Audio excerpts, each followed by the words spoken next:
चलिए बच्चों, एक एक क्लासेज में आपका स्वागत है। आज हम स्टार्ट करने वाले क्लास 10 का जो आपका सेकंड चैप्टर है बहुपद। तो बहुपद के बारे में हम जानेंगे, बहुपद क्या चीज़ होता है। तो एकदम आपका जीरो लेवल से चलेंगे, एकदम शुरू से आपका 9th में कुछ है आप पढ़े रहे होंगे बहुपद के बारे में। तो 9th को भी हम यहाँ लेके चलेंगे, आपका एकदम जीरो लेवल से हाई लेवल तक चलेंगे, क्योंकि 9th में आप कुछ लोग पढ़े रहे होंगे, कुछ तो आपका टहले रहे होंगे, ठीक है। तो उनको साथ में भी लेके चलना है। तो एकदम आपका जीरो से लेके चलेंगे बहुपद आपको, ठीक है। जीरो से सिखाएंगे क्या चीज़ होता है। तो बहुपद जानने से पहले, बहुपद तो हम जानेंगे, बहुपद को हम सीखेंगे। इसको जानने से पहले इसमें कुछ हेडिंगें आती है, इसके अंतर्गत हम उसको जानेंगे, ठीक है। तो बहुपद जानने से पहले कुछ हेडिंगें हैं, जैसे आपका आता है फर्स्ट है चर राशि, इसके बारे में जानेंगे। चर राशि क्या होता है इसके बारे में हम सीखेंगे। तो वैसे इसके बारे में आप सीखते 7th 8th 9th इन सब क्लासों में भी पढ़ते आए रहे होंगे चर राशि क्या होता है, ठीक है। लेकिन यहाँ एक बार हम फिर से देखेंगे, हो सकता है आपको भूल गया हो, ठीक है, भूल गया हो या कुछ लोग को याद होगा, ठीक है। एक बार फिर से रिवीजन हो जाएगा। और सेकेंड जो हेडिंग आता है वो है अचर राशि। तो पहले हम यानी जानेंगे चर और अचर के बारे में। तो ये तो आपका मैथ का एकदम बेसिक होता है, मैथ आपका बीजगणित का एकदम बेसिक होता है। तो हम एकदम बेसिक से आपको लेकर चल रहे हैं। चर के बारे में जानेंगे, अचर के बारे में जानेंगे।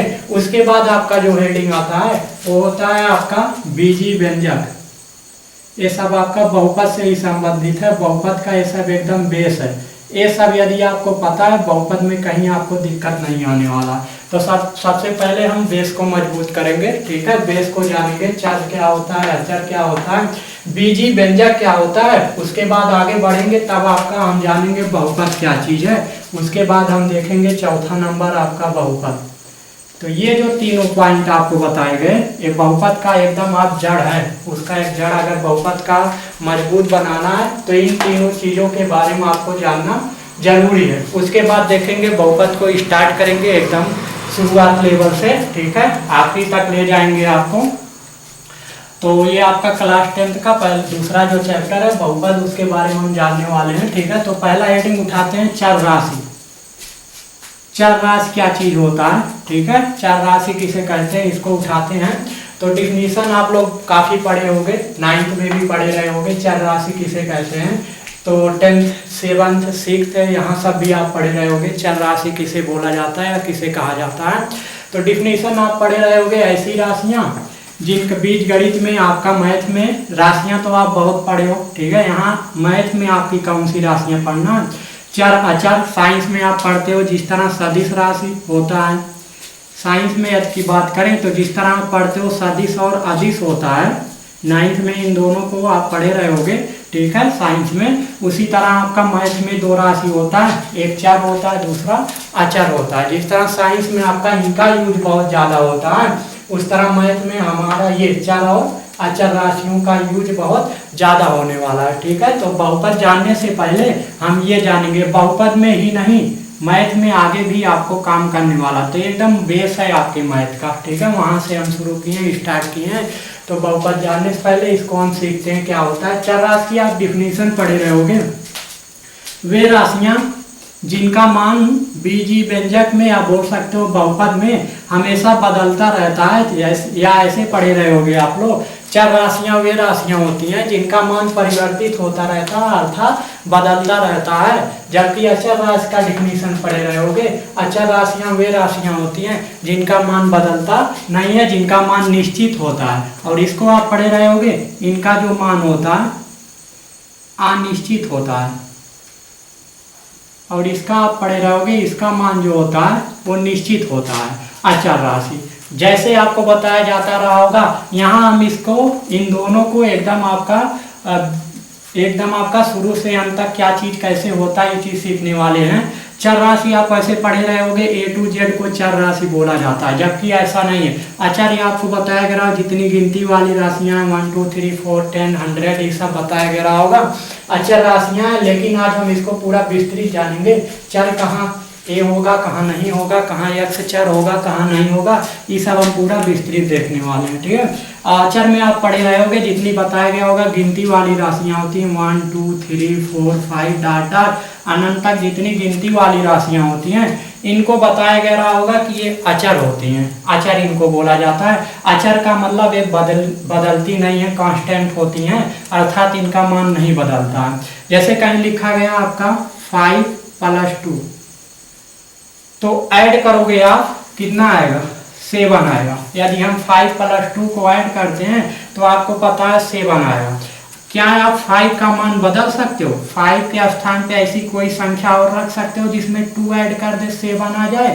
तो ऐसा आपका संभव नहीं है कि यहाँ हम 6 रख दें या 5 के स्थान पे 1 रख दें तो आपका वही 7 प्राप्त हो जाए, वही आंसर आ जाए 7।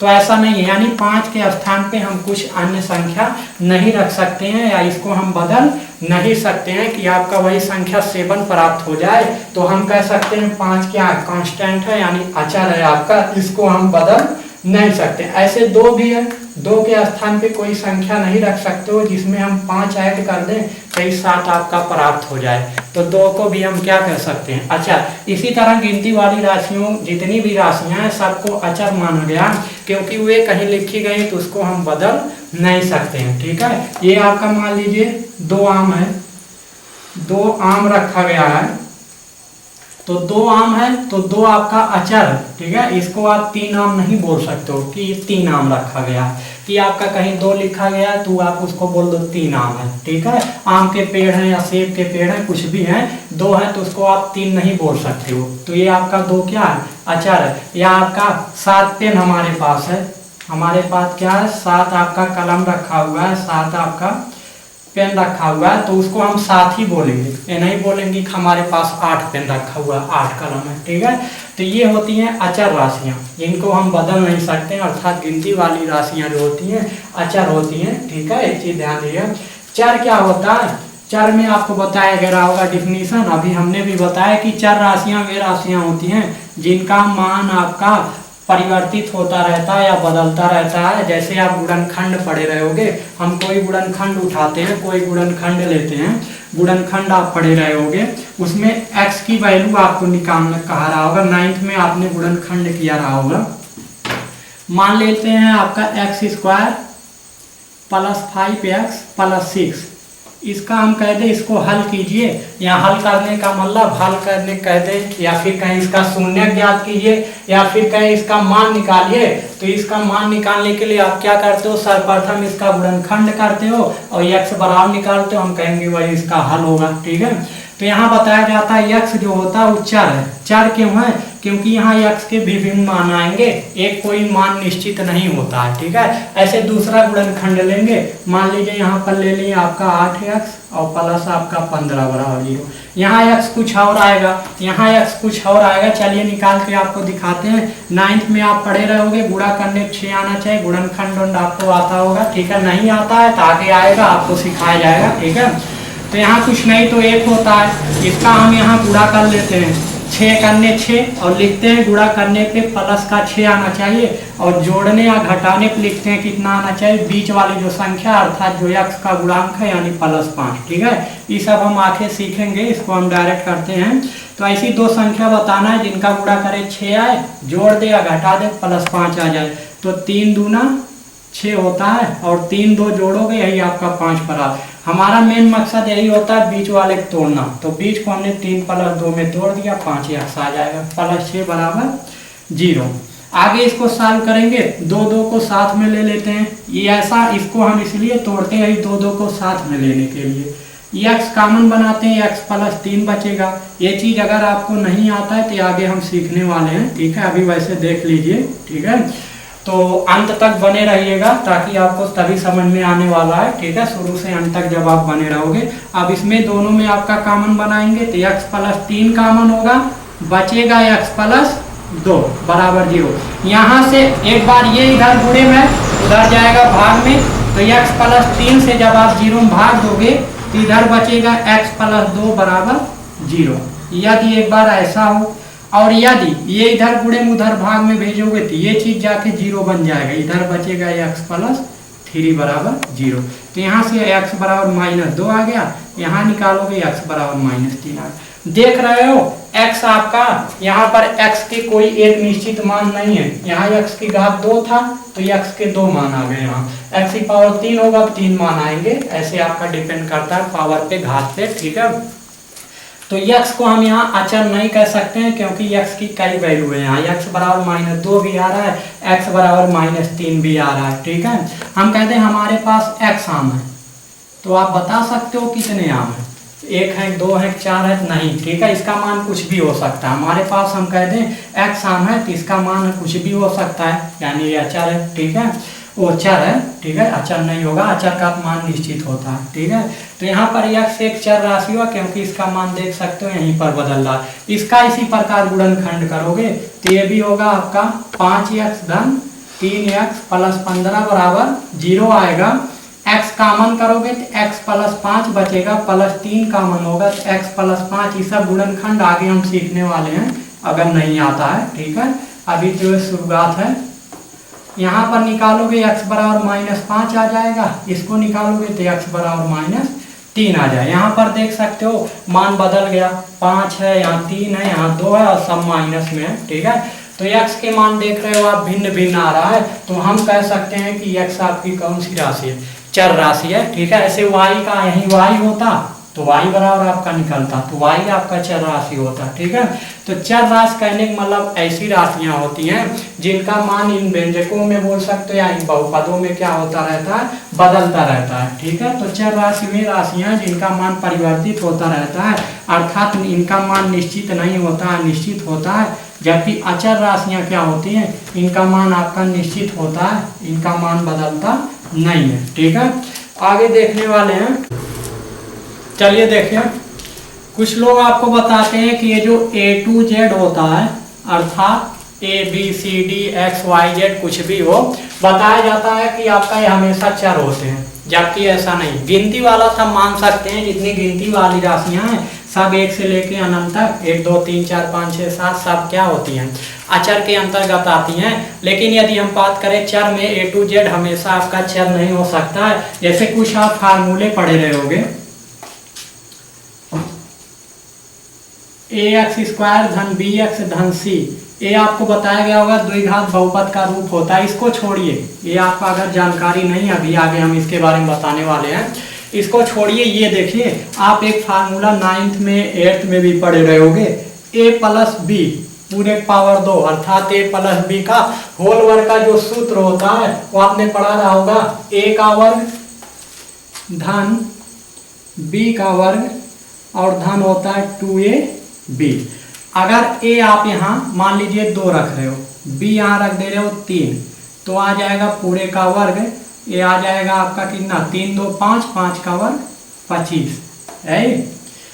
तो a का मान हमने 2 रखा, b का मान 3 रखा, देखा कि इसको हल किया, 3 2 5 हुआ, 5 का वर्ग अर्थात 5 का 2 बार गुणा करोगे तो आ जाएगा आपका 25। वही हाल यहाँ 2 रखोगे, धन 3 रखोगे b के स्थान पे, धन 2 गुणे a के स्थान पे क्या रख रहे हैं, a के स्थान पे क्या रखा गया 2 और गुणे b के स्थान पे क्या है 3।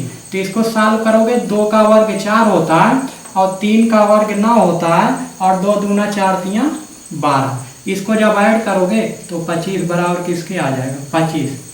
तो यहाँ पर एक आप कुछ निश्चित मान रखे हो, a बराबर 2 रखे हो या फिर b बराबर आपने क्या रखा है 3 रखा है। तो हम देखें कि आपका यहाँ पर 25 आ रहा है। अच्छा ये 25 हमको लाना है तो यहाँ a 2 रखोगे, यहाँ b 3 रखोगे, यहाँ आप a चेंज नहीं कर सकते हो, a का मान 2 ही रखोगे या b का मान 3 ही रखोगे, तभी आपका इधर भी 25 आने वाला। एक नहीं हम a का मान 2 के स्थान पे कुछ और चेंज कर दें। तो यहाँ पर जो आपका ए बी होता है कांस्टेंट होता है, अर्थात इसको अचर बोला जाता है, ठीक है, क्योंकि यहाँ ए बी का मान आप जो है वो चेंज नहीं कर सकते हो। अगर ए 2 रखे हो 2 ही रहेगा, बी अगर 3 रखे हो तो इधर भी आपको बी 3 ही रखना पड़ेगा, चेंज आप नहीं कर सकते हो, ठीक है। तो यहाँ जो ए बी आप रखते हो, ए के स्थान पे 2 रखे हो, बी के स्थान 3, अचर ही रख रहे हो, तो यहाँ इनको अचर माना। या फिर यहाँ पर आप पढ़े रहोगे दो घात बहुपद का रूप होता है व्यापक रूप, ax² धन bx धन c बराबर 0। ये दो घात बहुपद क्या होता है अगर नहीं जानते तो अभी आगे हम इसके बारे में देखने वाले हैं, ठीक है।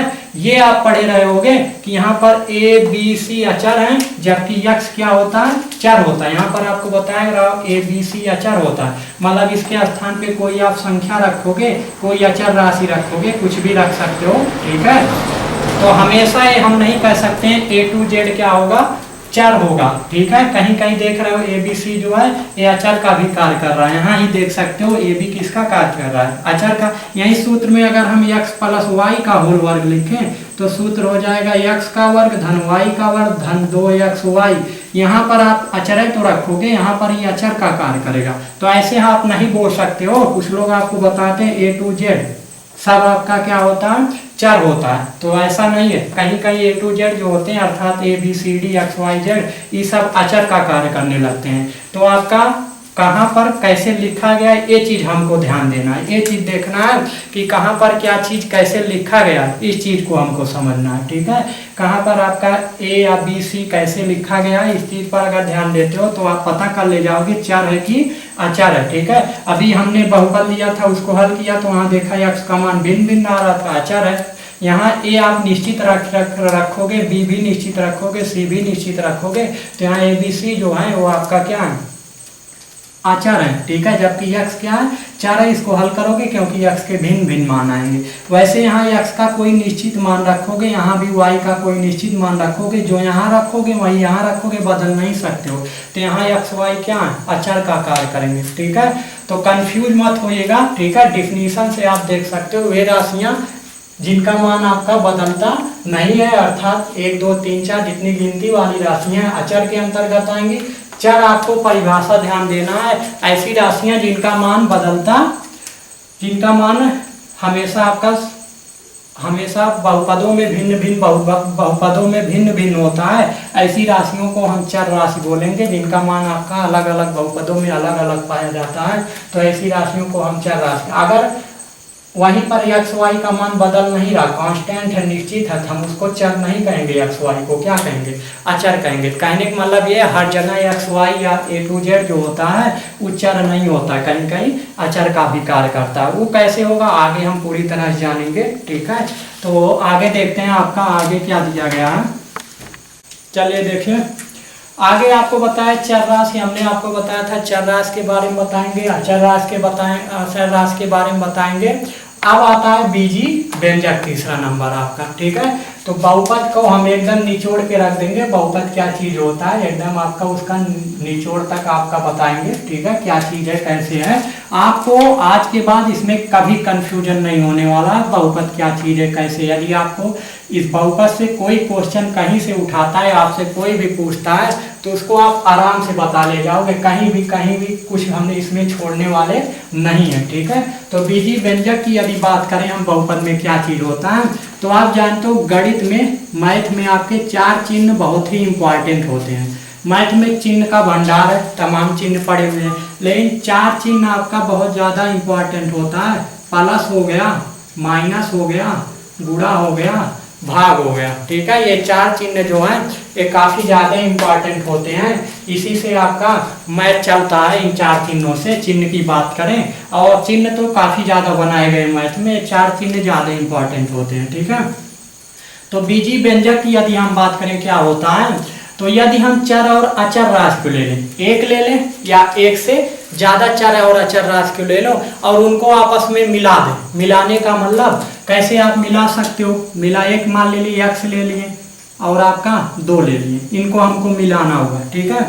या आपको हम कह दें मान लीजिए 2 अचर राशि ले लेते हैं, हम कह दें आप 4 और 2 को मिलाइए। आप कई प्रकार से प्लस करके मिला सकते हो, 4 2 6 हो जाएगा, गुणा करके मिला दो 8 हो जाएगा, भाग करके मिला दोगे 2 आ जाएगा, माइनस करके मिला दोगे 2 आ जाएगा, ठीक है। तो मिलाने का मतलब यहाँ तो बहरहाल कुछ अलग हो गया है, ठीक है, यहाँ कमी हो रहा है, यहाँ पर आप ऐड कर रहे हो गुणा कर रहे हो कुछ ज्यादा आ रहा है, ठीक है। तो मिलाने का मतलब प्लस माइनस गुणे भाग किसी प्रकार आप उसको मिला सकते हो। तो ये एक चर है, ये अचर है, ये चीज क्या होता है अभी आपको खुद समझ में आ जाएगा, ठीक है। डिफिनीशन बताने की जरूरत ही नहीं पड़ेगा।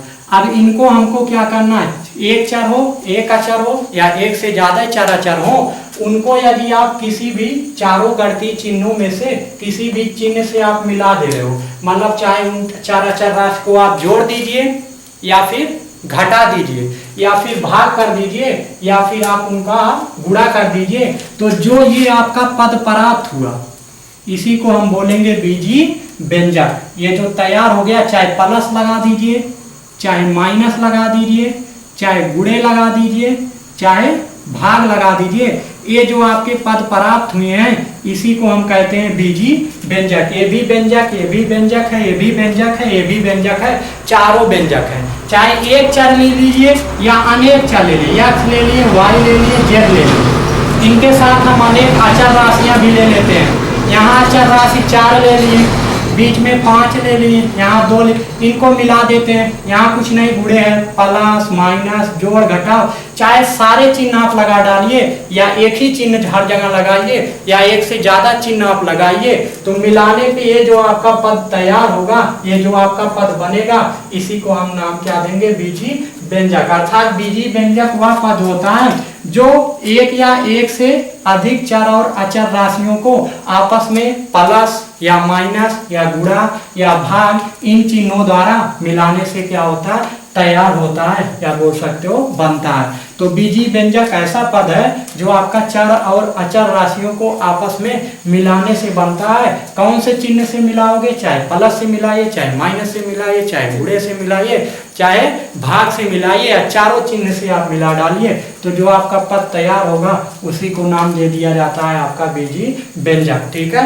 ये चीज आपका कंप्लीट होता है। आगे देखते हैं आपके बहुपद के बारे में। ठीक है, देखिए आगे आपका हेडिंग बहुपद, पॉलिनोमियल के बारे में जानेंगे, बहुपद क्या चीज होता है। ठीक है, बहुत ही आसान तरीके से डिफिनीशन देखा जाएगा यदि बहुपद की, तो डिफिनीशन इस तरह है कुछ कि ऐसा बीजी व्यंजक, अब बीजी व्यंजक आपको बताया गया क्या चीज होता है। ठीक है, ऐसा बीजी व्यंजक जिसमें चर राशि की घात एक ऋणेतर पूर्णांक हो, तो उस बीजी व्यंजक को हम बहुपद नाम देते हैं। ऐसा बीजी व्यंजक जिसमें चर राशि की घात क्या हो, ऋणेतर पूर्णांक हो, उसे हम भी बहुपद कहेंगे। ठीक है, अब एक एक शब्द को हम तोड़ते हैं, तो बहुपद की डिफिनीशन बताया गया आपको, ऐसा बीजी व्यंजक, बीजी व्यंजक जिसका चर राशि की घात, चर राशि की घात एक क्या हो, एक ऋणेतर पूर्णांक हो, एक ऋणेतर पूर्णांक हो, उसे बहुपद कहते हैं। तो ध्यान दीजिए, यहाँ एक एक शब्द को हम तोड़ते हैं। बीजी व्यंजक क्या है आपको बताया गया, चर राशियों से मेल से जो बनता है पद उसे बीजी व्यंजक कहते हैं। बीजी व्यंजक में आपको क्या करना है, चर राशि की घात देखना हमेशा। अगर आपको पता करना है कि कोई बीजी व्यंजक बहुपद है कि नहीं है, या वो बहुपद कहलाएगा कि नहीं कहलाएगा, ये चीज अगर आपको पता करना है तो उस चर राशि की घात देखना है, और घात में क्या देखना है कि वो ऋणेतर पूर्णांक है कि नहीं है। अब इसका मतलब कितने लोग को नहीं पता होगा, ये ऋणेतर पूर्णांक क्या होता है। पूर्णांक तो आप 9th में पढ़े रहे होगे। ठीक है, प्लस माइनस 1, प्लस माइनस 2, जितनी प्लस माइनस वाली संख्याएं होती हैं सब क्या कहलाती हैं, पूर्णांक, पूर्णांक कहलाती हैं। या जीरो भी आपका इसमें शामिल होता है। ठीक है, लेकिन जीरो बताया गया होगा ना तो ऋण पूर्णांक होता है ना तो धन पूर्णांक होता है, इसके आगे प्लस माइनस कुछ नहीं लगता। क्यों, ये भी बताया रहा, जैसे 2 मिनट देख लेते हैं, 5 प्लस 0 करोगे तब भी 5 ही आएगा, 5 माइनस 0 करोगे तब भी 5 आने वाला है। तो जीरो का आगे प्लस या माइनस लगाना हमारी एक बेवकूफ़ी होगी, यानी इसके आगे प्लस लगाते हैं माइनस लगाते हैं तो या आप बेवकूफ़ों वाला काम कर रहे हैं, अर्थात इसके आगे लगाओ या ना लगाओ। ठीक है, तो ये चीज़ ध्यान है, जीरो ना तो प्लस में होता है ना तो माइनस में होता है। तो कह रहा है कि ऐसा बीजी व्यंजक जिसके चर राशि की घात कह रहा है एक ऋणेतर पूर्णांक हो, उसे हम बहुपद कहेंगे। ठीक है, तो ऋणेतर पूर्णांक का मतलब होता है, इसको देखते हैं, ऋणेतर पूर्णांक, इसका क्या मतलब, पूर्णांक बताया गया 1 2 3 4 5 जितनी गिनती वाली राशि है, प्लस में हो चाहे माइनस में हो, पूर्णांक कहलाता है। ऋणेतर का मतलब लेकिन क्या होता है, ऋणेतर का मतलब ऋण ना हो। कितने लोग समझ रहे होंगे, ऋणेतर का मतलब आपका ऋण, तो ऋणेतर का मतलब वो आपका चीज ऋण ना हो, ऋण ना हो तो क्या हो, धनात्मक पूर्णांक। तो ऐसा आपका बीजी व्यंजक जिसमें चर राशि की घात आपको देखना, चर राशि की घात अगर धनात्मक पूर्णांक है तो उसे हम बहुपद कहेंगे। या यहाँ लिखा गया ऋणेतर पूर्णांक, ऋणेतर पूर्णांक का मतलब ऋण ना हो, ऋण नहीं होगा तो क्या होगा, धन होगा। ऐसा बहुपद, ऐसा बीजी व्यंजक जिसमें आपका चर राशि की घात क्या हो, धन पूर्णांक हो, तो उसी को हम क्या कहेंगे, बहुपद बोलेंगे। जैसे लिख दिया गया आपका 2x² + 3x + 5, ठीक है, यहाँ लिख देते हैं 2x² + 3x + 5। इसको पूछा जाए बताइए व्यंजक है कि नहीं है, तो आप बताओगे व्यंजक है। क्यों, क्योंकि हमने डिफिनीशन बताया कि चर और अचर राशियों को मिलाने से ही व्यंजक तैयार होता है। इसमें चर अचर दोनों दिख रहा है, x चर है, 2 3 5 आप देख रहे हो अचर है, तो इनको मिलाने से प्लस और गुणे का चिन्ह मिला हुआ है, यहाँ बीच में कुछ नहीं तो गुणे है, तो प्लस और गुणे का चिन्ह से मिला हुआ है, तो ये आपका क्या है, ये आपका देख रहे हो व्यंजक है। अब हमको देखना है ये बहुपद है कि नहीं है, तो बहुपद पहचानने के लिए डिफिनीशन बोला गया कि व्यंजक का आपको घात देखना है, और घात में क्या देखना है कि वो आपका धन पूर्णांक है कि ऋण पूर्णांक है, ठीक है। तो यहाँ देख रहे हो घात +2 है, यहाँ पर देख रहे हो आपका प्लस कुछ नहीं तो 1 है, घात कुछ नहीं तो 1 होता है प्लस में, तो यहाँ आगे कोई चिन्ह नहीं, प्लस होता है, ये चीज ध्यान दीजिएगा। तो यहाँ घात +2 है, यहाँ +1 है, तो हम देख रहे हैं घात दोनों जगह पॉजिटिव है अर्थात धनात्मक है, और साथ में पूर्णांक है, ये आपका 2 भी पूर्णांक होता है, 1 भी पूर्णांक होता है। तो चर राशि की घात हमको देखना है। अचर में कौन सी घात क्या कैसी है, चाहे ऋण हो चाहे पूर्णांक हो या ना हो, उससे नहीं मतलब अचर में। चर की घात आपको देखना है, चर की घात आपका एक धनात्मक पूर्णांक है, इसलिए इसे हम क्या कहेंगे, बहुपद नाम देंगे, या एक आपका क्या है, बहुपद। अभी हम बात करें इसको, बताइए 2x पावर 1/2, पावर 1/2 नहीं, पावर -2 + 4, ठीक है। ये इसकी यदि हम बात करें, ये पूछे बहुपद है कि नहीं है, तो यदि व्यंजक पूछा जाए है कि नहीं है, तो आप बताओगे व्यंजक तो है ही।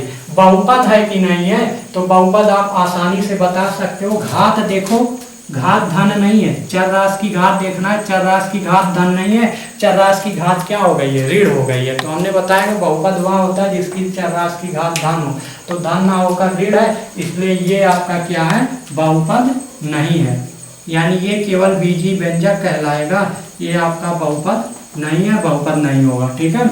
और एक चीज, यदि मान लीजिए आपसे कोई पूछता है x⁻1/2 + 5, तो ये बहुपद है कि नहीं है, तो ये भी आपका बहुपद नहीं होगा, क्योंकि 1 में 2 से भाग दोगे तो आ जाएगा 0.5, 2 से 1 में भाग दोगे 0.5, और ये आपका पूर्णांक है, ये आपका पूर्णांक नहीं है, 0.5 कौन सा पूर्णांक है, ठीक है।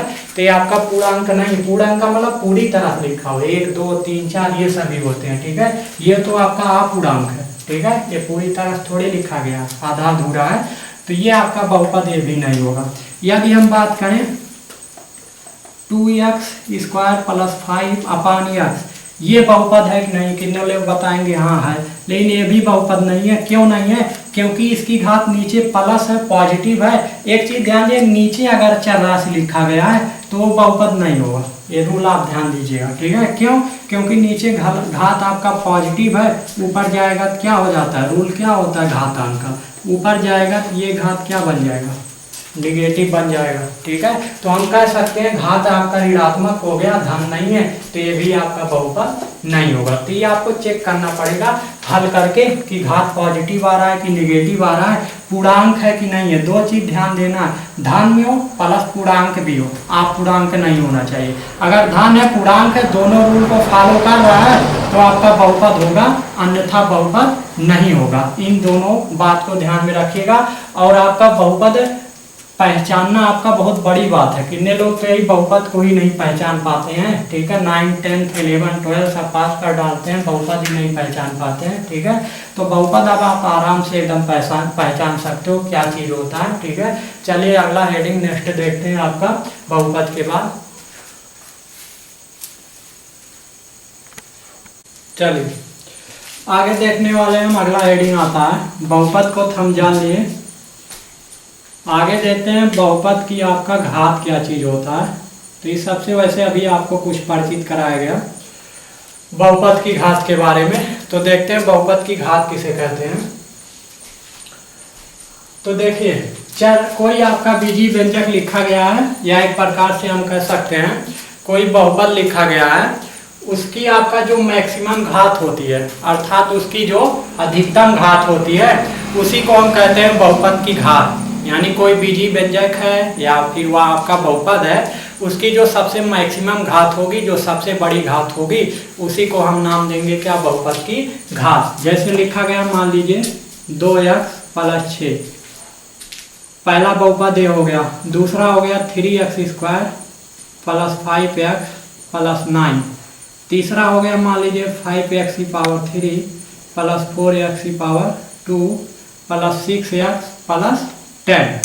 और चौथा ले लेते हैं 5x³ - 10x² + 5x4 और -16। ठीक है, तो ये 3-4 बहुपद दिए गए हैं। बोले कि आपका इसकी घात बताइए। पहले बहुपद की घात क्या होगी, तो पहले बहुपद की घात आप देख सकते हो चरराशि की मैक्सिमम घात 1 है, सबसे बड़ी घात 1 है, तो हम बोलेंगे कि आपका इसमें बहुपद की घात 1 है।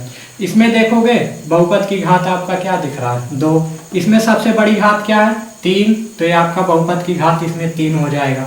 इसमें सबसे बड़ी घात क्या है, 3 नहीं है, ध्यान दीजिए यहाँ 4 है, तो सबसे बड़ी घात 4 है, तो इसमें बहुपद की घात क्या हो गया, सबसे बड़ी घात देखना, तो बहुपद की घात हो जाएगा कितना, 4। तो जो सबसे बड़ी घात होगा उसी को हम कहेंगे बहुपद की घात। ठीक है, तो ये आपका बहुपद की घात हो गया। आगे देखते हैं आपका अगला हेडिंग जो आता है। चलिए आगे देखते हैं बहुपद का प्रकार, आपसे सामने हेडिंग डाला गया है। ठीक है, तो आज बहुपद को एकदम हम पूरी तरह से खत्म कर देते हैं। बहुपद के प्रकार में आपका पहले हेडिंग जो आता है वो है घात के आधार पे। 2 हेडिंग इसमें आपको पढ़ना है। फर्स्ट है घात के आधार पे, और सेकंड जो पढ़ना है वो है आपका पद के आधार पे। ठीक है, तो बहुपद को आपका 2 भागों में बांटा गया है। बहुपद का अगर प्रकार देखें तो उसको 2 भागों में बांटा गया। एक तो घात के आधार पे इसका वर्गीकरण किया गया है, और दूसरा जो है वो पद के आधार पे इसका वर्गीकरण किया गया। घात के आधार पे देखें तो इसमें आपका पहला जो मेन आपका हेडिंग आता है इसमें वो होता है आपका रैखिक बहुपद। रैखिक बहुपद, अब ये कौन सा बहुपद होता है, तो ऐसा बहुपद जिसकी सबसे बड़ी घात, ध्यान दीजिएगा, ऐसा बहुपद जिसकी सबसे बड़ी घात 1 होती है, ऐसे बहुपद को हम रैखिक बहुपद कहते हैं। तो इसका जो व्यापक रूप होता है रैखिक बहुपद का वो होता है ax + b। अब ये व्यापक रूप क्या है, व्यापक रूप का मतलब इसी से आपका सारे रैखिक बहुपदों की उत्पत्ति होगा। मतलब जितने भी रैखिक बहुपद बनाए जाते हैं सब यहीं से निकलेंगे। केवल करना क्या रहेगा, ए बी को हमको चेंज करना है, ए बी को क्या करना है, केवल बदलना है, तो आपका सारे रैखिक बहुपद की उत्पत्ति यहीं से होता चला जाए। जैसे ए रख दे रहे हैं 3, बी 2 रख दिए, ये आपका रैखिक बहुपद आगे देख सकते हो। सबसे बड़ी घात 1 है, रैखिक बहुपद है। ठीक है, तो ऐसा बहुपद जिसमें सबसे बड़ी घात, चरराशि की सबसे बड़ी घात 1 होती है, ऐसे बहुपद को हम रैखिक बहुपद कहते हैं। ठीक है, आपका यहीं रख दीजिए 5 + 6, ये भी रैखिक बहुपद आ गया। तो ए बी को चेंज करते जाइए, ऐसे आपका रैखिक बहुपद प्राप्त होता चला जाएगा। ठीक है, तो ये रैखिक बहुपद था। अगर दूसरा देखें तो आपका आता है द्विघात बहुपद, 2 घात बहुपद। तो ऐसा बहुपद जिसकी सबसे बड़ी घात या जिसकी सबसे मैक्सिमम जो घात होती है वो आपका 2 होता है, ऐसे बहुपद को हम द्विघात बहुपद कहते हैं। तो ऐसा बहुपद जिसकी सबसे बड़ी घात 2, तो इसका जो व्यापक रूप होता है वो होता है ax² + bx + c।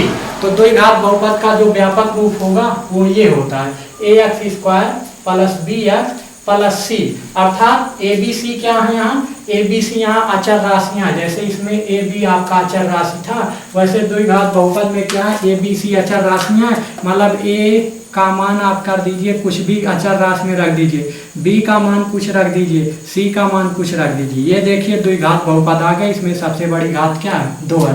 तो ए बी सी ऐसे चेंज करते जाइए, कुछ भी रख सकते हो आप अपने अनुसार, तो आपका एक द्विघात बहुपद बन जाएगा। इसीलिए इसको व्यापक रूप कहते हैं, ठीक है।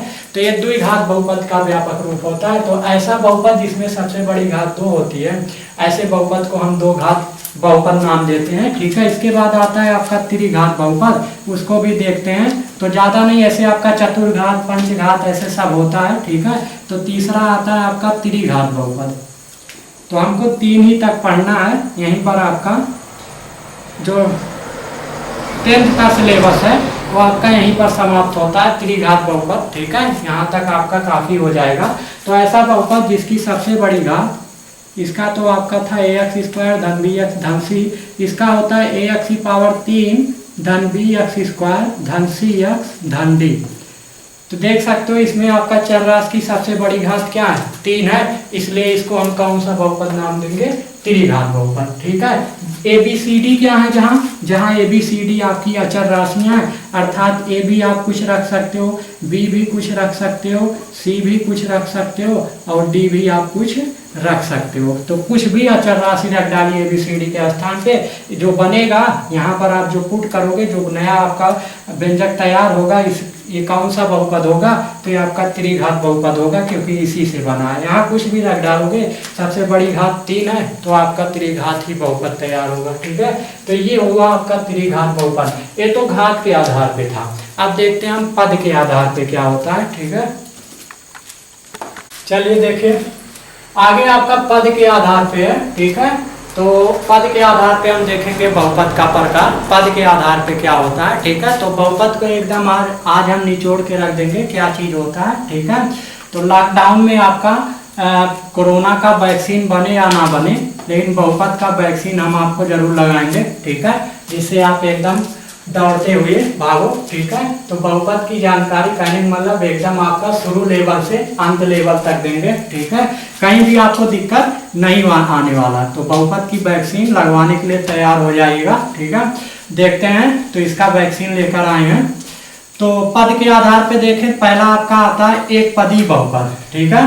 अब ये पदी बहुपद क्या होता है, तो इसके बारे में देखते हैं। ऐसा बहुपद जिसमें केवल एक पद हो, ऐसे बहुपद को हम एक पदी बहुपद कहेंगे। जैसे लिख दिया गया 2x, या फिर केवल x, या फिर केवल y, या 2x 3y, ये सभी एक पद है, केवल एक पद है। इसमें भी गुणे में रहेगा तो एक ही पद माना जाता है। यहाँ भी आपका गुणे में, ये आपका एक ही पद है, ठीक है।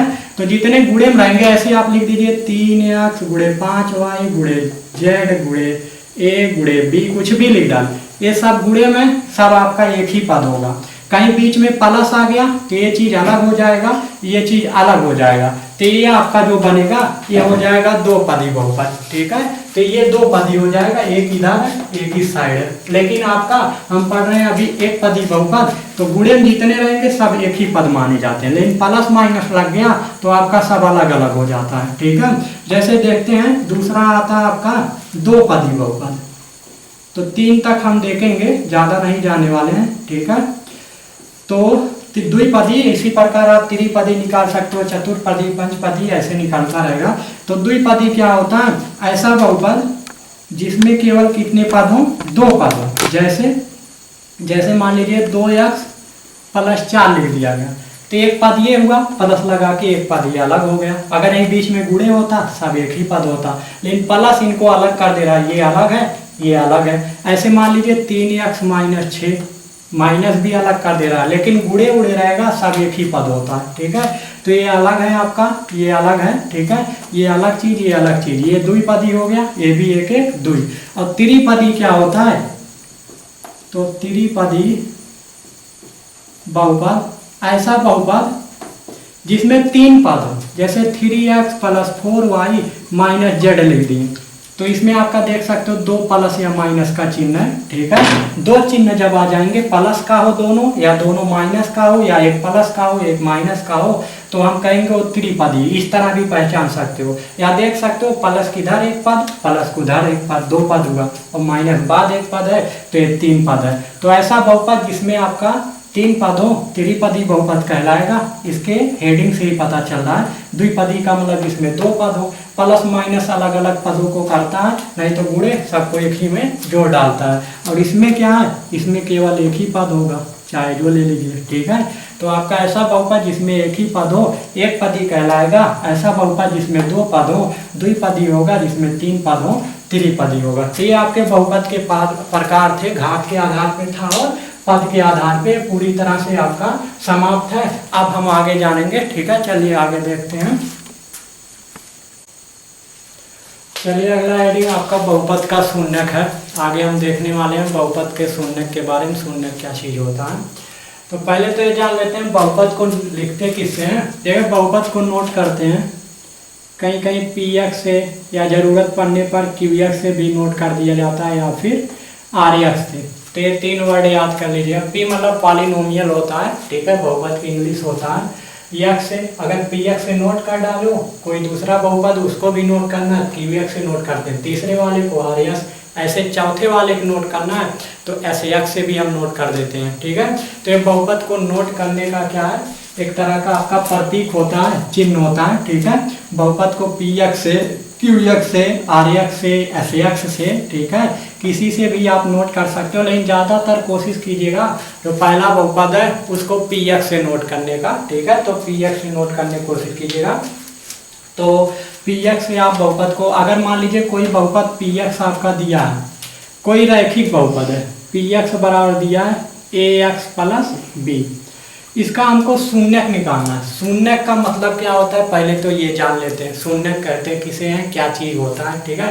देखिए शून्यक नाम ले, बहुपद का शून्यक बताइए, या फिर कह दे बहुपद का मूल ज्ञात कीजिए, मूल, या फिर मान ज्ञात कीजिए, या फिर कह देता है आपका हल ज्ञात कीजिए।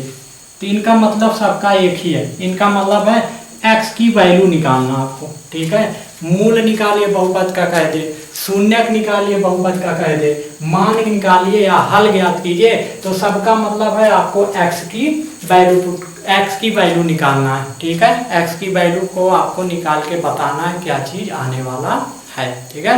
तो ये चीज क्लियर हो गया होगा आपको कि शून्यक का मतलब क्या होता है, या हल कह दे या मान कह दे, बहुपद क्या ज्ञात कीजिए, तो इसका मतलब क्या होता है, ये चीज आपको क्लियर हो गया। मतलब x का मान पूछ रहा है, ठीक है। तो शून्यक का मतलब ये भी होता है x का ऐसा मान जो यहाँ पुट कर दे तो इसकी वैल्यू 0 हो जाए, ठीक है। शून्यक का मतलब या हल का मतलब ये चीज है कि x की ऐसी वैल्यू जो इस बहुपद में हम पुट कर दें अर्थात रख दें तो इसकी वैल्यू 0 हो जाए, उसी को हम बहुपद का शून्यक या हल बोलेंगे, ठीक है, या मान बोलेंगे, ठीक है, कुछ भी कह सकते हो। तो मान लेते हैं x का कोई मान है, मान लीजिए k है, जो यहाँ पर पुट करेंगे तो इसकी वैल्यू क्या हो जाएगा, 0 हो जाएगा, यानी ये बराबर हो जाएगा 0 के। इस तरह से कह सकते हो a के प्लस b बराबर हो जाएगा 0 के। तो यहाँ से k बराबर अगर हम निकालना चाहते हैं तो हो जाए, इधर प्लस का b है उधर जाएगा माइनस का b, तो इधर a गुणे में है, यहाँ कुछ नहीं चिन्ह, बीच में गुणे का चिन्ह होता है, तो माइनस b बटे का आ जाएगा, a आ जाएगा, यानी k की वैल्यू हमको प्राप्त हो गई माइनस b बटे a, ठीक है। k का मान आ गया आपका माइनस b बटे, मतलब अगर हमको एक पदी नहीं, एक घाती या रैखिक बहुपद बोल सकते हो, रैखिक बहुपद का यदि हमको शून्यक निकालना है, रैखिक बहुपद का यदि हमको शून्यक निकालना है तो b बटे a लगा देंगे सूत्र, अर्थात माइनस b बटे a सूत्र लगा देंगे तो उसका शून्यक निकल जाए। कहने का मतलब b क्या है, तो माइनस x का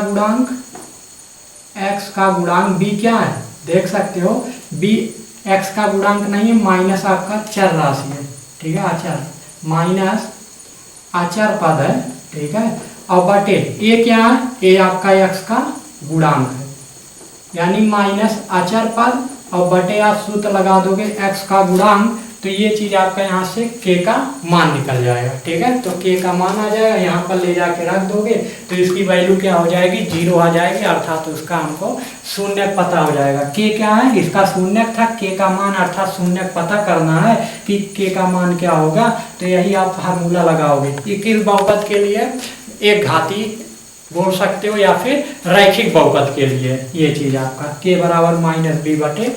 ठीक है, आगे हम देखते हैं। चलिए अगला हेडिंग देखते हैं, बहुपद के शून्यकों का ज्यामितीय अर्थ है। तो ज्यामिति के बारे में 9th में ही आप ये सब पढ़ चुके थे, किस तरह हल करते हैं। ठीक है, यहाँ फिर से हम देखने वाले हैं। तो बहुपद है, कह रहा है बहुपद के शून्यकों का हम ज्यामितीय अर्थ देखेंगे। ठीक है, तो पहला आपका आता है, यदि रैखिक बहुपद की बात करें तो उसका व्यापक रूप बताया गया ax + b होता है, अर्थात इसी से सभी रैखिक बहुपदों की उत्पत्ति होती है। ठीक है, तो रैखिक बहुपद यदि हम उठाते हैं तो इसको देखते हैं। मान लीजिए कोई रैखिक बहुपद हम मान लेते हैं, दिया है 2 चर वाला।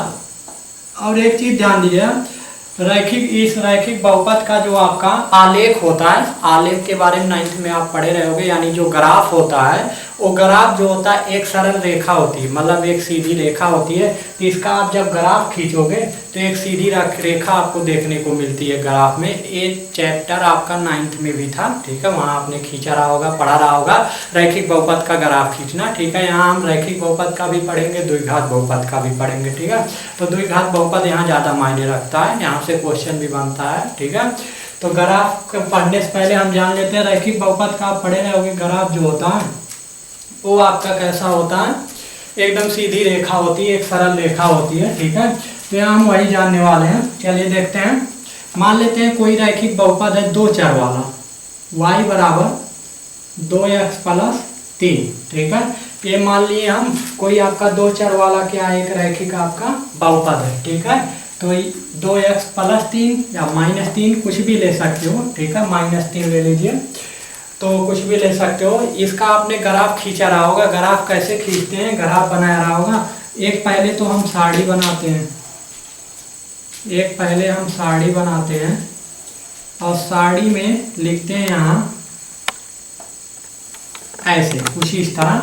यहाँ लिखते हैं आपका x की वैल्यू और यहाँ y की वैल्यू पुट करते हैं। y बराबर कितना है, 2x - 3।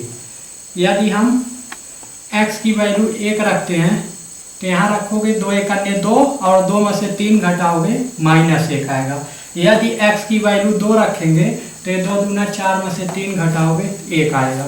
यानी इसका जो हल आ गया आपका, इस समीकरण, इस रैखिक समीकरण का हल जो हो गया, x का मान पहले लिखते हैं, हल का मतलब x की जो वैल्यू और y की जो वैल्यू है, x का मान पहले रखते हैं। x बराबर जब आपने 1 रखा तो y बराबर कितना निकल के आया, -1 आया। तो पहले x वाला रखिए फिर y वाला। अगर x का मान आपने 2 रखा है तो y कितना निकल के आया, 1 निकल के आया। मतलब इसके जो रैखिक बहुपद आपका ये है, इसका हल आ गया इतना, 1, -1 और 2, 1। ठीक है, अब कुछ लोग ये सोच रहे होंगे कि x का मान यहाँ 1 ही क्यों रखा गया या यहाँ पर 2 ही क्यों रखा गया। ठीक है, तो आप कुछ भी रख सकते हो। यहाँ पर आप कुछ भी x का मान चाहे 1 रखो, चाहे 2 रखो, चाहे 1000 रखो, चाहे लाख रखो, कुछ भी आप पुट कर सकते हो। ठीक है, यहाँ पर जरूरी नहीं हम 1 रखें तो आप भी 1 रखिए, लेकिन जो ग्राफ खींचोगे वही ग्राफ प्राप्त होगा। जो हम बनाएंगे, आप यहाँ कुछ भी रख के बनाओगे ग्राफ वही आपका प्राप्त होगा, ग्राफ बदलने वाला नहीं। अर्थात ग्राफ की जो रेखा होगी एक सरल रेखा होगी।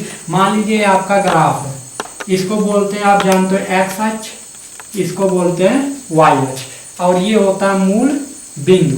ठीक है, मूल बिंदु। तो दुकान पे जाओगे, शॉप पे जाओगे, आपको ग्राफ मिल जाएगा। ठीक है, 2-4 रुपए में जो भी आता है। ठीक है, बहुत मिलेगा, 10 रुपए का मिलेगा, तो वहाँ आपको ग्राफ मिल जाएगा। वहाँ सब अक्ष खींचा रहता है, अक्ष, एक्स अक्ष, वाई अक्ष। ठीक है, सब खींचा रहता है। तो अब इसको दर्शाते हैं, एक्स की वैल्यू ये मान लेते हैं आपका, ये मूल बिंदु हो गया। इसका निर्देशांक जानते हो, 9th में पढ़े रहोगे, ओ से नोट करते हैं, 0,0 होता है। ये मान लेते हैं 1 है, 2 है, 3 है, यहाँ मान लेते हैं 4, 5, ऐसे डाट 6, 7। ये हो गया 1, 2, 3, 4, ऐसे y पे 5, 6 डाट है।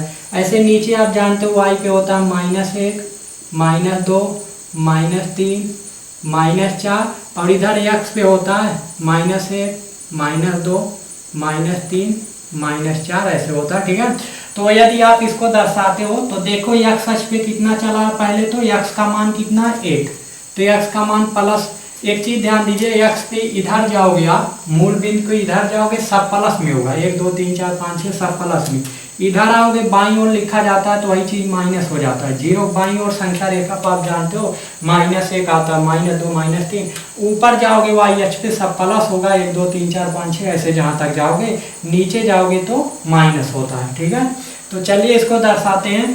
पहले तो आपका x की वैल्यू +1 है, मतलब एक हम x पे +1 चले। ठीक है, y को चलेंगे -1, क्योंकि y का मान क्या, जब x का मान +1 रखे हो तो y का मान -1 आया, तो y पे -1 कहाँ, यहाँ।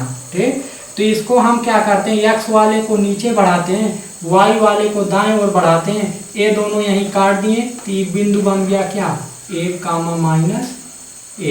ठीक है, तो ये बिंदु हो गया 1, -1। बिंदु का कोई नाम रख सकते हो, ABCD, मान लीजिए ये हो गया। ठीक है, अब क्या, अगला बिंदु है 2, 1, तो 2 x अक्ष पे 2 है, x का मान कितना है 2, +2 है, तो x अक्ष पे +2 यहाँ है। ठीक है, y पे +1 है, तो y +1 यहाँ, y वाले बोले थे दाईं तरफ बढ़ाओगे और इसको x वाले को ऊपर की तरफ बढ़ाएंगे, ये दोनों जहां मिले ये हो गया 2, 1, ये बिंदु मान लीजिए B हो गया।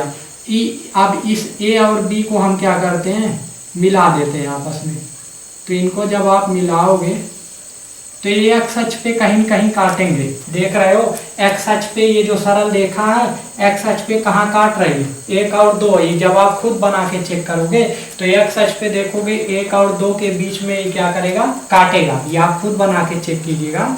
जो आपका ये सरल रेखा है 1 और 2 के बीच में काटेगा, और y अक्ष पे कहाँ काट रहा है, ठीक है, तो यहाँ कहीं आपका y अक्ष पे काटेगा, वैसे ऐसे निकल जाएगा। ठीक है, तो इसका हम निर्देशांक निकालेंगे, यहाँ पर काट रहा है आपका x अक्ष पे रेखा, देख सकते हो यहाँ पर आपका काट रही है, तो इसका जो आपका निर्देशांक आ जाएगा आपका यहाँ पर जो निर्देशांक आएगा, यहाँ पर x पे काटा है आपका, मान लीजिए 1.5 आपका काटा होगा। ठीक है, 1.5 का मतलब आपका 3/2 आ जाएगा, और यहाँ पे आपका y तो चला नहीं है, x पे चला है, तो y वाला क्या हो जाएगा 0, y नहीं गया 0 होगा, x पे यहाँ आपका आया है, कितना आया 3/2। ठीक है, तो इसका हल आ गया क्या, x बराबर 3/2 हो गया, y बराबर 0 हो गया। इस तरह ज्यामिति विषय आप 9th में भी हल किए रहेंगे रैखिक बहुपद को, लेकिन यहाँ हम देखेंगे आपका द्विघात बहुपद को किस प्रकार हल करेंगे। द्विघात बहुपद आपका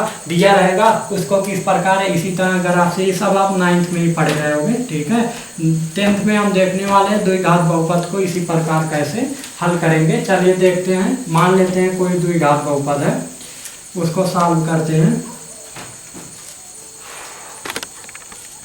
चलिए देखिए द्विघात बहुपद का हम ज्यामिति निरूपण देखते हैं।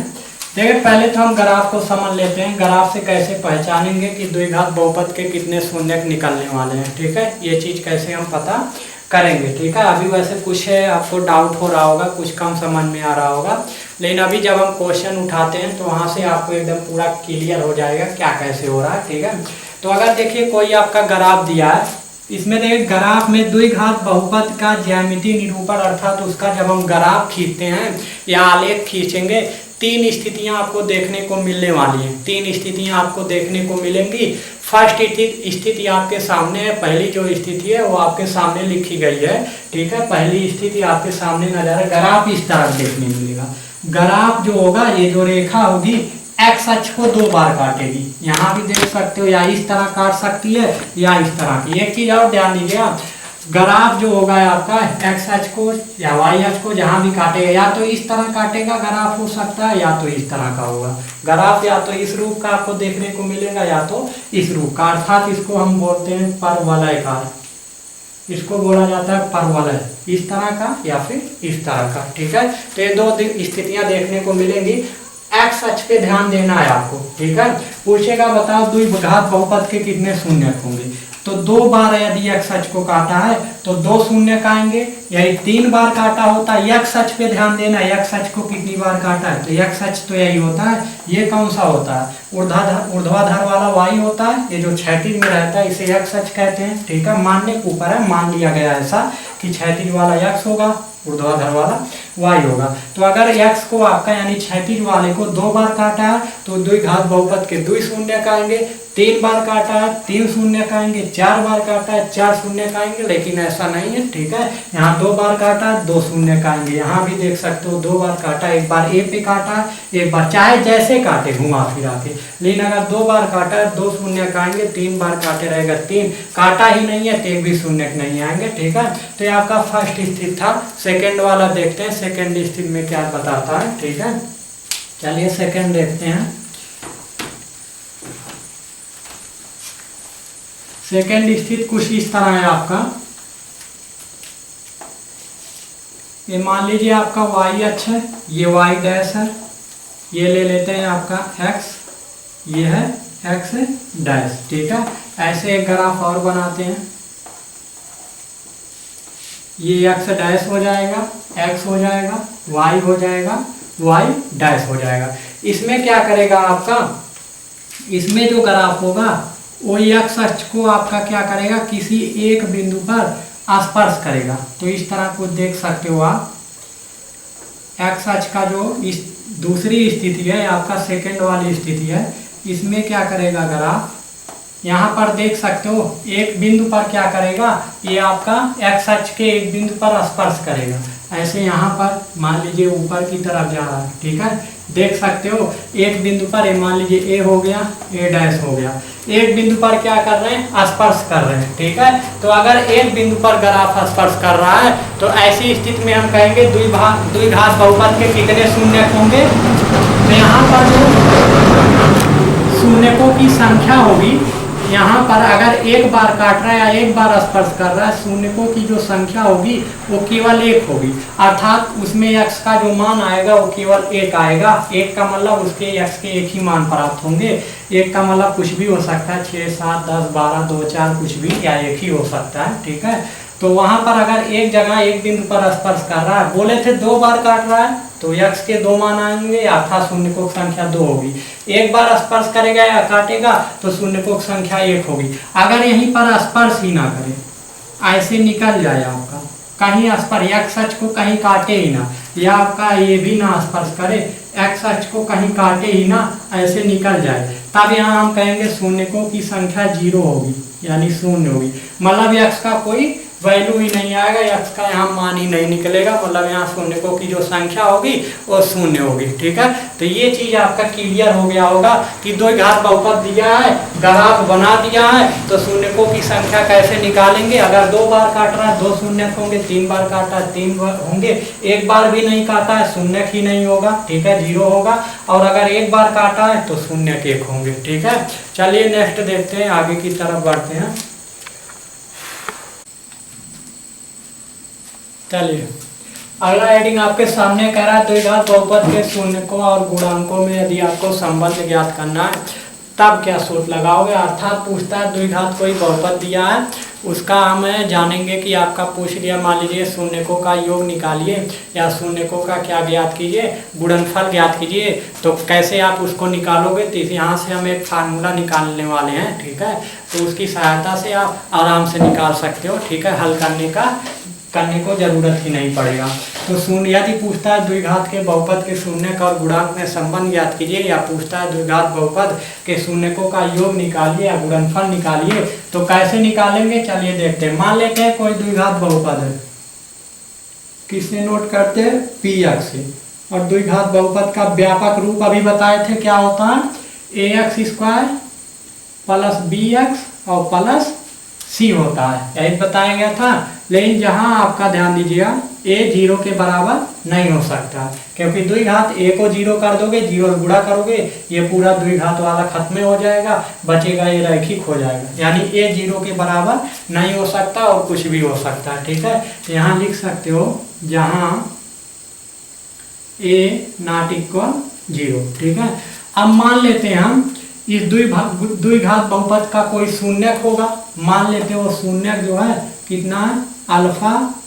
द्विघात बहुपद एक चीज ध्यान दीजिए, जितनी घाती आपका बहुपद होता है उतने उसके शून्यक होते हैं। यहाँ 2 घात है मैक्सिमम, तो इसके 2 शून्यक आएंगे। एक मान लेते हैं अल्फा आया है, दूसरा मान लेते हैं एक्स का मान क्या आया, बीटा। तो उधर अल्फा प्लस है, इधर आएगा माइनस हो जाएगा, उधर 0 बचेगा, और इधर ऐसे बीटा उधर प्लस है, इधर आएगा माइनस। मतलब इसके 2 गुणनखंड आ गए, एक एक्स माइनस अल्फा, एक एक्स माइनस बीटा। ये सब आप 9th में पढ़ चुके हो, ठीक है। तो इसके 2 गुणनखंड आ गए, एक एक्स माइनस अल्फा, एक एक्स माइनस बीटा। अगर ये इसके गुणनखंड है तो इसका आप आपस में गुणा करोगे, यही चीज आएगा, अर्थात ax² और प्लस bx प्लस c यदि आपको लाना है तो इनका आपस में क्या करना पड़ेगा, गुणा करना पड़ेगा। लेकिन एक चीज जैसे ले लेते हैं, हम कहते हैं कि आपका 16 का गुणनखंड 8 और 2 है, तो 8 और 2 का गुणा करोगे यही 16 तो आएगा। हम कहते हैं 15 का गुणनखंड 5 और 3 है, तो 15 का गुणनखंड अगर 5 और 3 है तो 5 और 3 का आपस में गुणा करोगे तो क्या आएगा, 15 ही तो आएगा, ठीक है। तो ये चीज ध्यान दीजिएगा, अगर इसका एक ये गुणनखंड है, एक ये गुणनखंड है, और ये कैसे आया, हमने मान लिया x का एक मान अल्फा, एक बीटा, उधर प्लस था, इधर हो गया माइनस, तो 2 गुणनखंड आ गए, इसके गुणनखंड हो गए। गुणनखंड है तो इसका आपस में गुणा करेंगे, यही चीज आएगा। लेकिन कभी कभी ऐसा होता है कि मान लीजिए कोई बहुपद दिया 4x² धन 8x धन 16, ठीक है, ये बहुपद दिया, तो इसमें 4 आपका क्या हो जाता है, कॉमन हो जाता है, और 4 दूना 8, 4 चौक 16। इसका गुणनखंड करोगे कुछ आएगा, ठीक है, x माइनस 2 और मान लीजिए x प्लस 2 या कुछ भी आ गया मान लीजिए, ठीक है, जो भी आएगा, यही जरूरी नहीं आएगा, ठीक है। तो ये आपका 4 कॉमन हो जाता है। यहाँ पर देखते हो ये तो गुणनखंड है, जैसे यहाँ x minus alpha, x minus beta आया, वैसे यहाँ पर आपका x माइनस 2 या x माइनस 2 या x प्लस 2 कुछ भी आ सकता है, ठीक है, आया है। ये 4 के स्थान पे भी कुछ रखना होगा। मान लेते हैं 4 के स्थान पे हम क्या रख सकते हैं, के, लेकिन परंतु के नॉट इक्वल 0। ये चीज समझिएगा, ये के कहाँ से आया, तो ये के मान लीजिए इनमें से क्या था, कॉमन लिया गया, ठीक है, ये चीज ध्यान दीजिएगा। परंतु के जो होगा ये 0 के बराबर नहीं होगा। अब क्या करते हैं, इसका गुणा कर लेते हैं, तो ax² धन bx धन c बराबर हो जाएगा कि इसका जब एक बार इसमें गुणा होगा इस चीज का, और इसी चीज का एक बार इसमें गुणा होगा, इसी प्रकार इसका एक बार इसमें होगा, एक बार इसमें। पहले इसका कीजिए, x गुणे x करोगे तो x की पावर कितना हो जाएगा, 2 हो जाएगा, ठीक।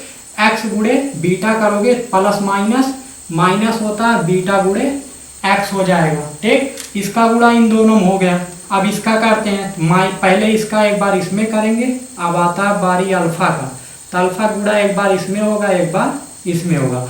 माइनस प्लस का गुणा माइनस होता है, अल्फा गुणे एक्स करेंगे तो अल्फा एक्स होगा, माइनस माइनस प्लस होता है, अल्फा गुणे बीटा करेंगे अल्फा बीटा हो जाएगा, ठीक है।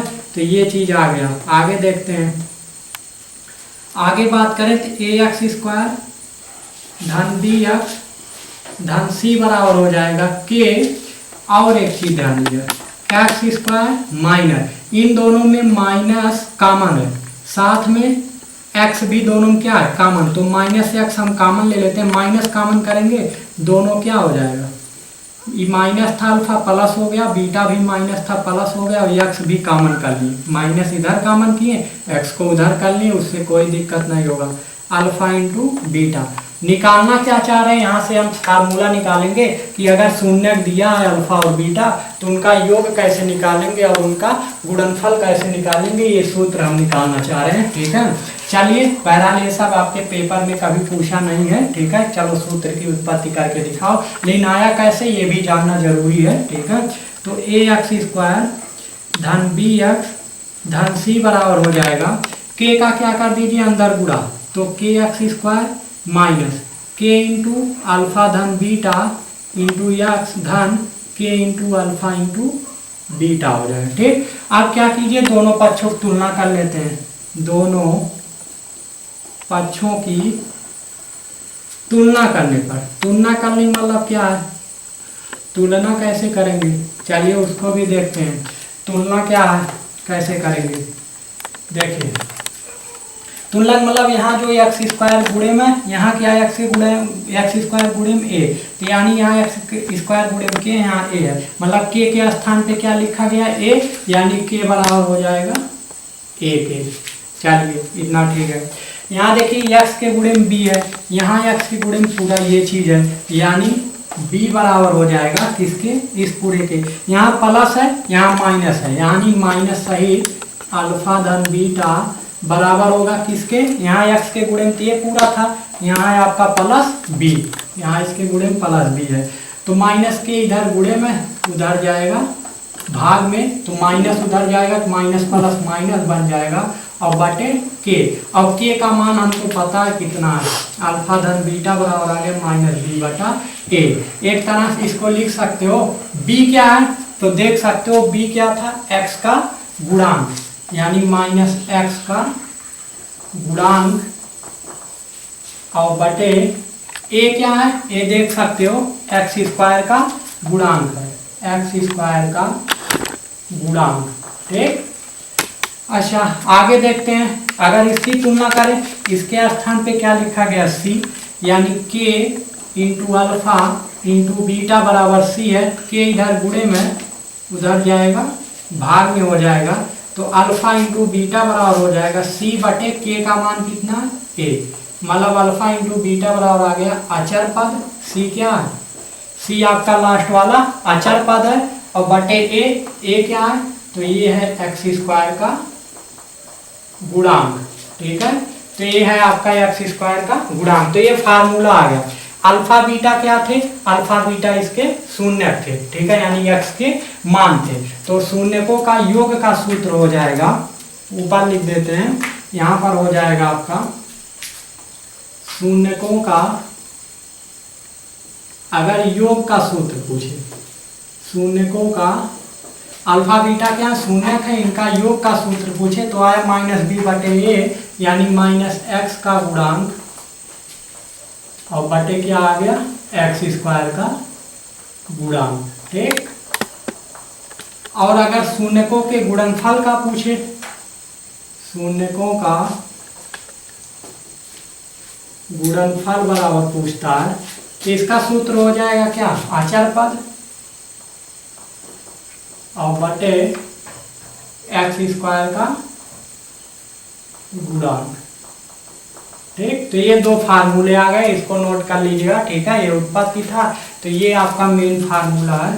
ठीक है, ये एक आपका ये, ठीक है, तो शून्यकों का हम पूछेंगे योग का सूत्र बताओ, तो बोलोगे माइनस एक्स का गुणांक, एक्स का गुणांक क्या है यहाँ देख सकते हो बी है, एक्स स्क्वायर का गुणांक क्या ए है। कैसे इसको हम क्वेश्चनों में यूज करेंगे इसको अभी हम आगे देखेंगे, आपको केवल इतना दो फार्मूले याद करने हैं, और कैसे आया इसको भी दिमाग में बैठा लीजिएगा। ठीक है, तो ये किस बहुपद के लिए ये सूत्र, दो घाती बहुपद के लिए। ठीक है, ये चीज ध्यान दीजिए, रैखिक वाले के लिए आपको बताया गया था, त्रिघाती वाले के लिए अभी आगे देखेंगे। ठीक है, तो ये दो घाती बहुपद के लिए है। चलिए आगे देखते हैं। चलिए उदाहरण नंबर आपका 1 दिया है, इसमें आपको छांटना कहा है कि उदाहरण नंबर 1 में कहा है इसमें आप शून्यकों की संख्या निकालिए। ठीक है, एक कोई आपका ग्राफ दिया गया है, तो इसमें कहा आपको शून्यकों की संख्या बताना है, शून्य कितने होंगे। तो ये देखिए एक्स अक्ष पे कितनी बार काटा ये ग्राफ आपका, तो रेखा एक्स अक्ष को एक बार काटी है, यहाँ यानी यहाँ शून्यकों की जो संख्या होगी, शून्यकों की संख्या पहले आपका प्रश्न में 1 होगा। यहाँ एक्स अक्ष को कितनी बार काटा है, पूरे एक्स अक्ष को यहाँ से यहाँ तक 2 बार काटा है, तो यहाँ पर कहोगे शून्यकों की संख्या कितनी होगी, शून्यकों की संख्या बराबर होगा कितना 2। यहाँ देखो कितनी बार काटा, एक्स अक्ष को सिर्फ देखना है, वाई को नहीं, वाई पे ऊर्ध्वाधर वाले से नहीं मतलब है, इस क्षैतिज वाले से मतलब इसको कितनी बार काटा है। तो यहाँ पर एक्स अक्ष को 3 बार काटा है, तो शून्यकों की संख्या कितनी हो गई 3। तो ये मतलब समझा बोले थे, अभी क्वेश्चन उठाएंगे तब समझ में आएगा। ठीक है, तो यहाँ पर देख सकते हो एक्स अक्ष को कितनी बार काटा है 1, तो यहाँ शून्यकों की संख्या कितना हो गया, यहाँ हो जाएगा 1, यहाँ पर भी 1 ही होगा। ठीक, यहाँ पर देख सकते हो 1 2 3 4, तो यहाँ शून्यकों की संख्या कितनी हो जाएगी 4। तो इस तरह आपका उदाहरण नंबर पहला जो है वो समाप्त होता है। ऐसे आपका प्रश्नावली जो है 2.1 है। इसी तरह क्वेश्चन दिया हुआ है, उसको भी आप सॉल्व कर सकते हो। ठीक है, हम आगे चलते हैं, आपका उदाहरण नंबर 2 देखते हैं। ठीक है, इसको आप हल कर सकते हो। चलिए उदाहरण नंबर 2 देखते हैं क्या कह रहा है। कह रहा है द्विघात बहुपद एक दिया x² + 7x + 10 के शून्य ज्ञात कीजिए तथा शून्यकों और गुणांकों के बीच संबंध की सत्यता की हमको जांच करना है। ठीक है, यानी जो आपका शून्य का आया है वो आप फार्मूला जो अभी बताया गया था उसकी सहायता से जांच कीजिए कि आपका शून्य सही आया है कि गलत आया है। इस चीज की हमको जांच करना है। ठीक है, तो पहले तो कहा शून्य निकालो। चलो दो घात बहुपद दिया x² + 7x + 10, इसका हम तो पहले आपका क्या निकालते हैं, शून्य निकालते हैं। शून्य कैसे निकालेंगे, शून्य निकालने के लिए आपको क्या करना पड़ेगा, गुणनखंड करना पड़ेगा। ठीक है, तो गुणनखंड कैसे करेंगे चलिए देखते हैं। गुणनखंड बताएं, यहाँ x² गुणन कुछ नहीं 1 होता है। लास्ट वाले अचर पद का इसी x² के गुणे में जो अचर पद है यानी गिनती वाली राशि इसमें गुणा कर लेते हैं और लिखते हैं गुणा करने पर आना चाहिए सब प्लस में +10 और जोड़ने पर आना चाहिए कितना, x के गुणे में जो है 7। तो ऐसी दो संख्या आपको ढूंढ के बतानी है जिसका गुणा करें 10 आए जोड़े 7 आए। तो आप कहोगे 5 और 2, 5 और 2 का गुणा करेंगे +10 आएगा, 5 2 जोड़ देंगे तो +7 हो जाएगा। यानी वो संख्या है 5 और गुणे में x है तो x +2x और +10 और बराबर क्या कर देना आपको 0। शून्य का मतलब क्या, शून्य निकालना यानी बराबर हमको क्या लाना है, शून्य लाना है, 0 लाना है। ठीक है, चलिए अब 2 2 को साथ में कर लेते हैं और कॉमन बनाते हैं। इन दोनों में x कॉमन है तो x + 5 बचेगा। इन दोनों में क्या कॉमन है, 2। कहोगे यहाँ 2 क्या, अरे इसको लिख सकते हो 2 × 5, 5 दूना 10।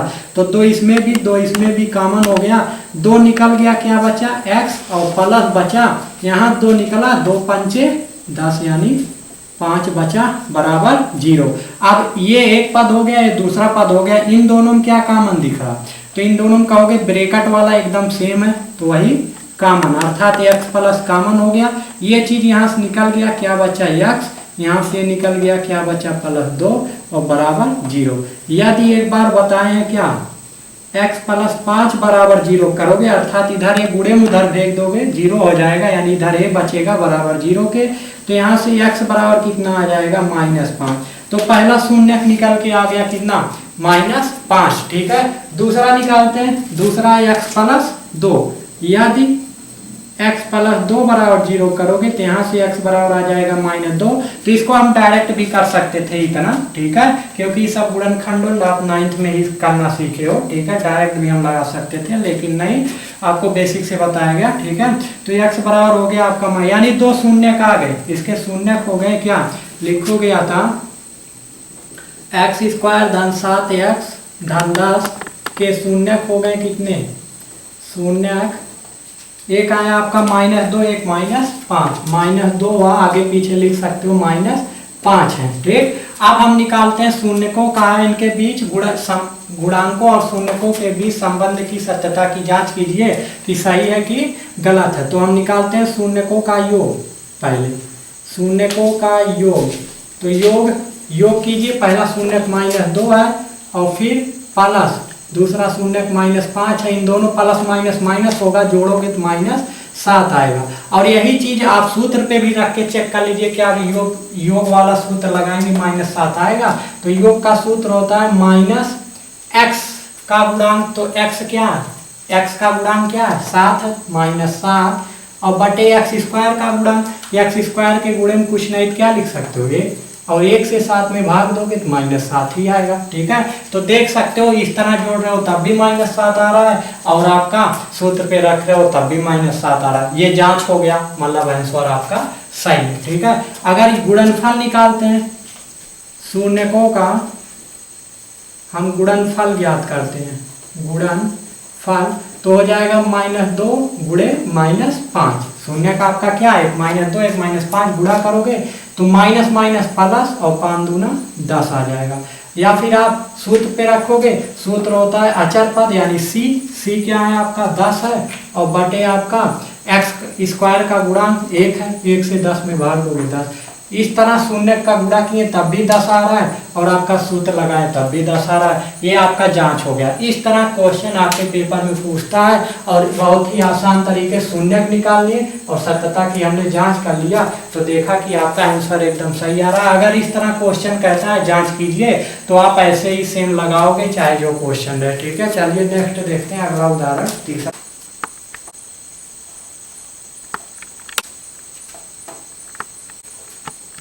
चलिए उदाहरण नंबर 3 देखते हैं। कह रहा है बहुपद एक्स स्क्वायर माइनस 3 के शून्य ज्ञात कीजिए और शून्य को और गुणांकों के संबंध की सत्यता की जांच करना है। एकदम पिछले वाले क्वेश्चन की तरह लगेगा। ठीक है, पहले तो इसका हम गुणनखंड करके शून्य निकालते हैं। शून्य निकालने का तो देखिए सूत्र एक बन रहा है, दो पद ही है, 9th में बताया गया होगा। ए का वर्ग है, इसको हम बी का वर्ग बना सकते हैं। कैसे? तो एक्स स्क्वायर किसी संख्या, कोई संख्या अगर किसी संख्या का वर्ग नहीं है तो उस पर अंडर रूट लगा के उसका वर्ग आप करोगे, वही संख्या आएगा, यानी वर्ग से कट जाता है, 3 ही प्राप्त होगा। ठीक है, चलिए ये बन गया ए का वर्ग माइनस बी का। सूत्र होता है एक ब्रैकेट में ए प्लस बी, अगले ब्रैकेट में ए माइनस बी। ए के स्थान क्या? एक्स, बी के स्थान क्या? अंडर रूट 3 और बराबर किसके? 0 के है। ठीक, यहाँ पे यदि एक बार इसको 0 बराबर करोगे, x प्लस अंडर रूट 3 बराबर 0 करोगे, यहाँ निकल जाएगा x बराबर माइनस अंडर रूट 3, इसको 0 बराबर करोगे तो यहाँ आ जाएगा प्लस अंडर रूट 3। ठीक, तो दो शून्य का आ गए, एक माइनस में एक प्लस में। अब हम निकालते हैं शून्यकों का योग। शून्यकों का योग तो पहला शून्य माइनस अंडर रूट 3 है, दूसरा प्लस है, जोड़ोगे दोनों कट जाएगा, कितना आ जाएगा? 0। और सूत्र पे लिख के चेक कर लीजिए। सूत्र पे रखते हैं, सूत्र होता है आपका माइनस एक्स का गुणांक और बटे एक्स स्क्वायर का गुणांक। तो एक्स का गुणांक कितना? एक्स इसमें है ही नहीं, मतलब 0 है। अरे इसको प्लस 0x लिख सकते हो, 0x और बराबर 0। ठीक है, कोई फर्क नहीं पड़ने वाला है। तो मतलब एक्स का गुणांक 0 है और बटे माइनस लगाओ या ना लगाओ 0 के पहले। ठीक है, अभी बताए थे।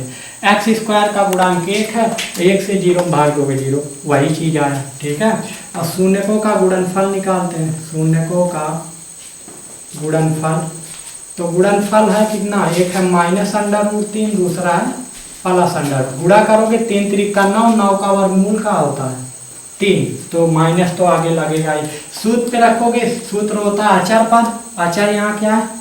-3 है और बटे एक्स स्क्वायर का गुणांक तो 1 है, भाग दोगे -3 ही आएगा। दोनों देख सकते हो बराबर है। ठीक है, तो इस तरह आपका ये सत्यता की जांच हो गया। ठीक है, चलिए अगला उदाहरण देखते हैं, आपका उदाहरण नंबर 4। ठीक है, तो उसको अब हम कल देखेंगे। ठीक है, तो इसको आप स्वयं लगाने की कोशिश कीजिएगा। ठीक है, आगे उदाहरण हम